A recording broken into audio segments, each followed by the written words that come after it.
আমরা যখন আজান শুনতে পাই তখন নিশ্চয়ই অনেকে লক্ষ্য করে থাকবো যে আমাদের আশেপাশে থাকা কুকুরগুলোকে অনেক সময় দেখা যায় তারা ছুটোছুটি করে এবং ঘেউ ঘেউ করে। এই যে আজানের সময় কুকুরের দিক বিদিক ছুটে বেড়ানো কিংবা অস্বাভাবিকভাবে ঘেউ ঘেউ করতে থাকা, বিকট আওয়াজ করতে থাকা, কোরআন হাদিসের আলোকে এর কোনো রহস্য বা তাৎপর্য আছে কিনা, এই প্রশ্ন উত্তর খুঁজতে গিয়ে সর্বপ্রথম যে হাদিসটি আমাদের মাথায় চলে আসে সেটি বুখারী মুসলিম একযোগে বর্ণনা করেছে এবং নবী করিম সাল্লাল্লাহু আলাইহি ওয়াসাল্লাম ইরশাদ করেছেন, যখন আজান এর আওয়াজ হাঁকা হয়, মুয়াজ্জিন যখন আজান হাঁকেন তখন শয়তান খুব বাজেভাবে পলায়ন করে। অর্থাৎ আজানের আওয়াজ শয়তানের জন্য বেশ কষ্টকর। এই কারণে কোনো ব্যক্তি, পরিবার বা স্থাপনায় দুষ্টজিন এবং শয়তানের প্রভাব দেখা দিলে যারা রাকি বা ঝাড়ফুঁক করেন তারা যে সমস্ত আমলগুলো করেন তার মধ্যে থেকে অন্যতম একটি গুরুত্বপূর্ণ আমল হলো আজান হাঁকা। কারণ আজানের আওয়াজ যেহেতু শয়তান সহ্য করতে পারে না, এজন্য আজানের মাধ্যমে শয়তান এবং দুষ্টজিনকে তাড়াবার জন্য তারা চেষ্টা করে থাকেন। এই হাদিস থেকে বোঝা গেল যে শয়তান ছুটোছুটি করে আজানের সময়। আরেকটি হাদিস আবু দাউদ এবং অন্যান্য হাদিসে কিতাবে বর্ণিত হয়েছে যে নবী করিম সাল্লাল্লাহু আলাইহি ওয়াসাল্লাম বলেছেন, ইদা সামিআতুম নুবাহাল কালব, কুকুরের ঘেউ ঘেউ আওয়াজ যখন তোমরা শুনতে পাবে, অস্বাভাবিকভাবে কুকুরের সময় ঘেউ ঘেউ করতে থাকে, কোনো কিছুই নেই কিন্তু তারপরও সে বেশ অস্থির হয়ে যাচ্ছে এবং প্রচুর পরিমাণে ঘেউ ঘেউ করছে, আমরা প্রায়শ লক্ষ্য করব। তো এই সময় নবী করিম সাল্লাল্লাহু আলাইহি ওয়াসাল্লাম বলেছেন যে আল্লাহর কাছে যেন আমরা আশ্রয় প্রার্থনা করি বিতাড়িত শয়তান থেকে।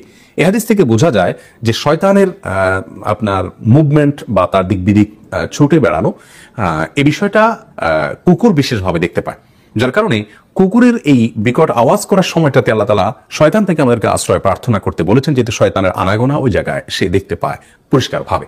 তো এখান থেকে বোঝা যায় আজানের সময় শয়তানের যে পলায়ন এবং ছটপট করে দিক বিদিক ছুটে বেড়ানো, এই বিষয়টি কুকুর দেখতে পায়। সে কারণে কুকুরের মধ্যে একটি বিশেষ পরিবর্তন আমরা দেখতে পাই, সেটি হাদিসেরই আলহামদুলিল্লাহ বাস্তব দৃশ্য হয়তো আমরা দেখতে পাই। বিষয়টিকে আরেকভাবেও ব্যাখ্যা করা যায়, আর তা হলো যে সহিহ মুসলিমের হাদিসে নবী করিম সাল্লাল্লাহু আলাইহি সাল্লাম কুকুরকে বরং হাদিসের ভাষ্যে নির্দিষ্ট করে কালো কুকুরকে শয়তান বলে আখ্যায়িত করেছেন। এই হাদিসের ব্যাখ্যায় মুহাদ্দিসিনে কেরামের মন্তব্য হলো, এর মানে এই নয় যে সকল কুকুরই শয়তান, বরং এর দ্বারা বোঝানো হয়েছে যে শয়তান সবচেয়ে বেশি যে প্রাণীর উপর ভর করে বা যে প্রাণীর আকৃতি ধারণ করে ঘুরে বেড়ায় সেটি হলো কুকুর, অর্থাৎ আরো নির্দিষ্ট করে বললে কালো কুকুর। তাহলে একদিক থেকে আমরা হাদিস থেকে জানতে পারলাম যে আজানের সময় শয়তান চটপট করে দিক বিদিক ছুটোছুটি করে এবং পলায়ন করতে থাকে, অপরদিকে শয়তান কুকুরের আকৃতি ধারণ করে। অতএব কুকুরের মধ্যে আজানের সময় যে বিশেষ অস্থিরতা, ভাবলেশ বা বিকট আওয়াজ করা, ছুটোছুটি করার যে প্রভাব আমরা দেখতে পাই, এটি হাদিসেরই হয়তো বাস্তব রূপ বা নমুনা, সেটি দুই ব্যাখ্যার যে কোনোটি হতে পারে। আল্লাহু আ'লাম বিসওয়াব।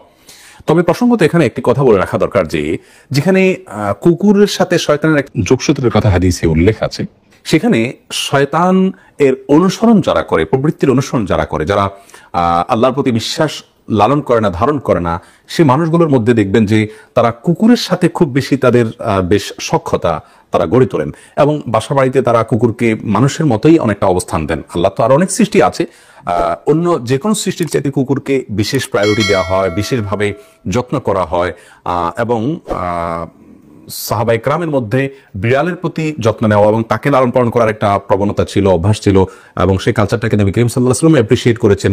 সেটিও আমাদের সমাজে আছে এবং মুসলিম অমুসলিম নির্বিশেষে অনেকেই হয়তো বিড়ালও পালেন, কিন্তু কুকুরের প্রতি যে যত্ন নেওয়া হয় এবং কুকুরকে যে বিশেষ গুরুত্ব দেওয়া হয় সেটা অন্য কোনো প্রাণীর ক্ষেত্রে দেওয়া হয় না। অর্থাৎ হাদিসে যেখানে শয়তানের সাথে যোগসাজশের কথা বলা হয়েছে, সেই শয়তান হয়তো তারই চক্রান্তের অংশ হিসাবে মানুষের ঘরে প্রবেশ করেছে কুকুরের আকৃতি ধারণ করে অথবা কুকুরের উপর ভর করে। এরকম নানাভাবে আমরা বিষয়টিকে ব্যাখ্যা করতে পারি, কারণ হাদিসে যেটিকে নিষেধ করা হয়েছে সেটা কেন এত বেশি আগ্রহের সাথে অমুসলিমদের মধ্যে করার প্রবণতা দেখা দিবে, যদি দুঃখজনকভাবে মুসলমানদের মধ্যেও অনেকের মধ্যে এটি দেখা যায়। তবে এর মানে এই নয় যে কুকুর এর সাথে শত্রুতা বা বিদ্বেষ লালন করতে হবে, মোটেই তা নয়, বরং কুকুর অন্য 10টা প্রাণীর মতো আমাদের ইহসান এবং আমাদের অনুগ্রহ পাওয়ার উপযুক্ত। কারণ কোন কুকুর এর উপর শয়তান ভর করেছে বা আকৃতি ধারণ করেছে আমরা তো জানি না, এই জন্য আমরা গড়ে প্রত্যেকটা কুকুরকেই আমরা চেষ্টা করব একটা প্রাণী হিসেবে তার প্রতি আমাদের যতটুকু ইহসান করা উচিত ততটুকু যেন আমরা করি। এবং এই বিষয়ে একটি হাদিস আমরা অনেকে শুনে থাকবো যে অনেক আগের যুগের এক নারী, তিনি ব্যভিচারিণী ছিলেন এবং একটি কুকুরকে বেশ পিপাসার্থ দেখে, অনেক কষ্টে হাঁপাচ্ছিটি দেখে তিনি তার নিজের কাপড়ের আঁচল ভিজিয়ে সেখান থেকে পানি চিবিয়ে কুকুরকে পানি পান করিয়েছেন এবং এর কারণে আল্লাহ তাআলা তাকে মাফ করে দিয়েছেন। বিধায় কুকুরের প্রতি অনুগ্রহ করাতে কোনো দোষী কিছু নাই, কিন্তু মাখামাখি করাটা হাদিসের আলোকে এটি আমাদের নিজেদের জন্য ক্ষতিকর, আমাদের ঈমানের জন্য ক্ষতিকর, আমাদের আখিরাতের জন্য ক্ষতিকর। আর সেই সাথে আজানের সময় কুকুরের ছুটোছুটি করার বিষয়টি হাদিসের আলোকে একটা রহস্য রয়েছে, সেটি কিছুটা আমরা হয়তো আঁচ করতে পেরেছি। আল্লাহ তাআলা আমাদেরকে বোঝার তৌফিক দান।